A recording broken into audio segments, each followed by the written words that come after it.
बड़ी खबर इस समय की हम आपको बता दें, और बड़ी खबर ये कि अभिषेक बैनर्जी की पत्नी रिजुरा बैनर्जी कल सुबह 11 बजे से लेकर 3 बजे के बीच में सीबीआई के सामने पेश होंगी।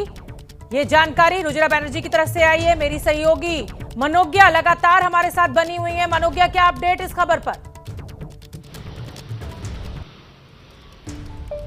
जी, रुजुरा बैनर्जी कल तैयार हैं और इन्वेस्टिगेशन के लिए सीबीआई से पूछताछ करना चाहती है सीबीआई उनके साथ, उनके अकाउंट्स, उनके डिटेल्स और बाकी सारी चीजों के बारे में, उसके लिए तैयार हैं। कल 11 से 3 का समय दे दिया है और कह दिया है नोटिस पर रिस्पॉन्ड करते हुए कि मैं इस तफ्तीश में शामिल होंगी। ये बड़ी बात है क्योंकि अब तक आरोप लगाए जा रहे थे कि नॉन कोऑपरेशन हो सकता है, और इन सब चीजों को दरकिनार करते हुए रुजुरा ने चिट्ठी लिखकर ये साफ कर दिया है कि कल इन्वेस्टिगेशन के लिए वो तैयार है, पूछताछ के लिए तैयार है सीबीआई द्वारा। मनोज्ञा, बहन मेनका के ऊपर भी ये शिकंजा लगातार कसता हुआ नजर आ रहा है, उनको भी नोटिस जारी किया गया था, उसको लेकर कोई जानकारी?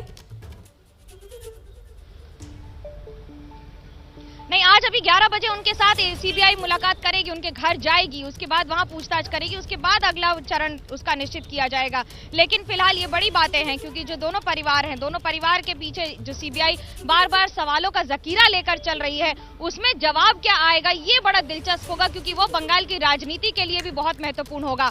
अब तक मुख्यमंत्री ममता बनर्जी पर जो भी आरोप लगे हैं उनके निजी जिंदगी पर कभी नहीं लगे हैं। ये पहला मौका होगा जब ममता बनर्जी के परिवार के किसी सदस्य पर, यानी कि उनके खुद के बहुरानी कह लीजिए, क्योंकि भतीजे की बीवी बहुरानी ही हुई, और इन सब के बीच में ये पहला मौका होगा जब इस तरह के पर्सनल सवाल, खास तौर से फाइनेंशियल जिसे कहेंगे आप, वित्तीय मामले में इस तरह की पूछताछ। मनोज्ञा, एक और बड़ी खबर आ रही है। ममता सरकार के मंत्री फिरहाद हाकिम की बेटी को ईडी का सम्मन, मेट्रो डेयरी घोटाले को लेकर यह सम्मन दिया गया है। तो ममता सरकार के मंत्री फिरहाद हाकिम की बेटी को ईडी का नोटिस, अभिषेक बैनर्जी उनकी पत्नी को नोटिस, उनकी साली को नोटिस। मनोज्ञा, ये हो क्या रहा है? अचानक सारे घोटालों में जांच में बड़ी तेजी दिखाई दे रही है। देखिए, ईडी कई वर्षों से काम कर रही है, लेकिन ऐसा लग रहा है आजकल ओवर टाइम करने की कोशिश हो रही है।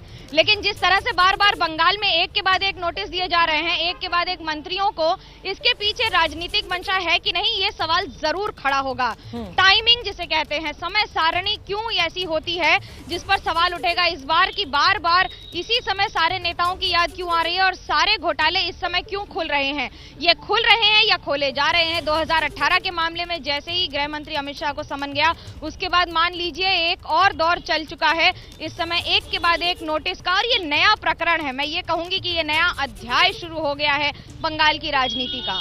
बिल्कुल मनोज्ञा, आप बनी रही है हमारे साथ। और जैसा कि मनोज्ञा लगातार कह रही हैं कि लगता है कि ईडी और सीबीआई जो है वो ओवरटाइम कर रही है, और इसीलिए एक के बाद एक टीएमसी के नेताओं को ईडी और सीबीआई के द्वारा सम्मन किया जा रहा है, जो जांच उनके खिलाफ चल रही है।